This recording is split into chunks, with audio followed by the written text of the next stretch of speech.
In this guide, I'm going to show you exactly how your dopamine system works. Because once I realized this, it became so easy to quit jerking off and also scrolling and just overall chasing those dopamine spikes. It became so easy to drop it because I just realized what was behind this, what I was actually craving.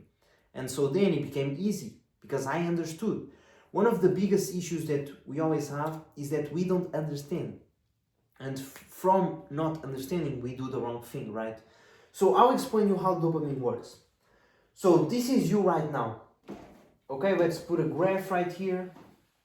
You right here, your dopamine is like you are over here and your dopamine shoots up because you instantly get that craving. You get that thought of going and watching corn. Okay, I need to go watch corn. Dopamine spikes. Now, after the dopamine spikes, you craved watching corn, you had that thought, your dopamine is gonna go low, really, really low, and doesn't go below baseline, but it can almost go. And it goes below your initial dopamine system. Like you were initially here, it goes below.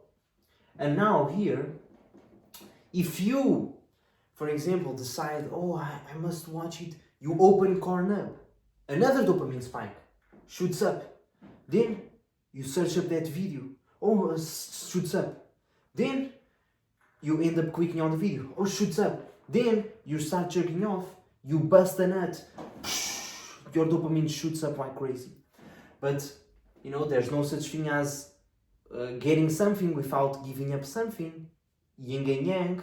So as soon as you just got this big reward, your dopamine just shooted up like crazy. It's gonna go down, and it goes down below the baseline.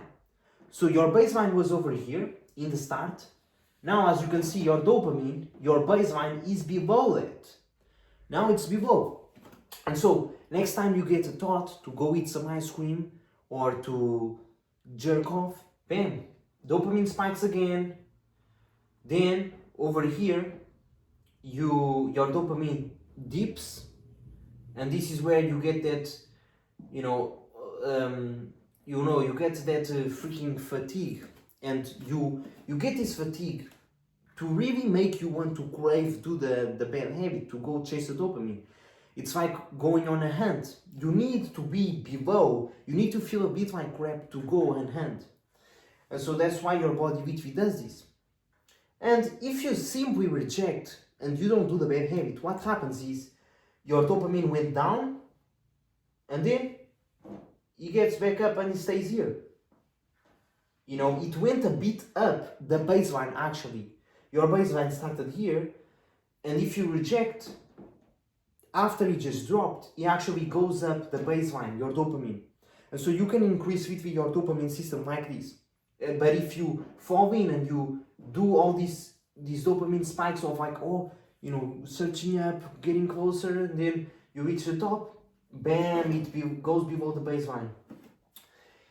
While if you just resist, if you feel the dip and you just resist, it goes up the baseline. It eventually goes up. Okay, and that's it. It's that simple. This is how your dopamine system actually works. And I used to fall back and jerk off, literally to just feel my crap. Because I was being so unproductive, like scrolling or doing, just not getting work done. And so my brain would it's not my brain, it's me, I would literally jerk off to feel my crap so that my dopamine system would rise like crazy and then go below the baseline.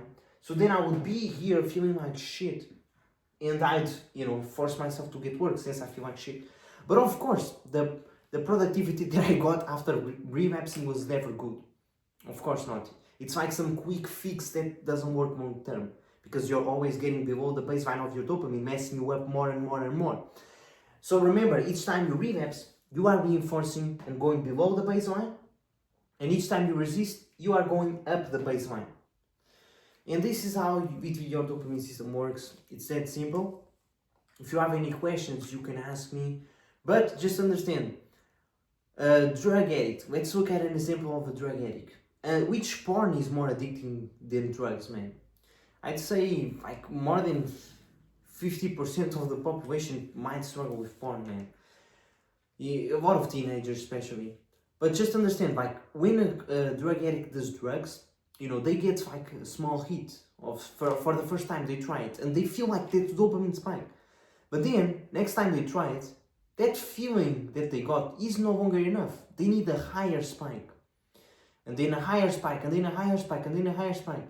And they want more and more and more through this dopamine cycle. Because their baseline is just going lower and lower and lower and lower.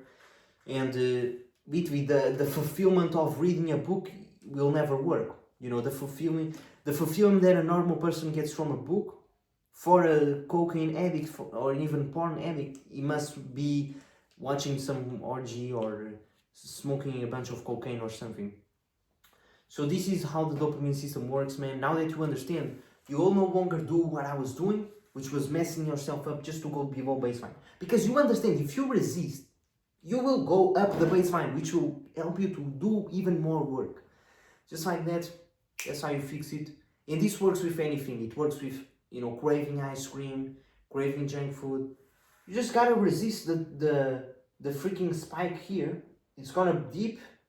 Oh, you feel like crap, you really crave now because you went down the dopamine. It's like you went down for you to go on the hunt.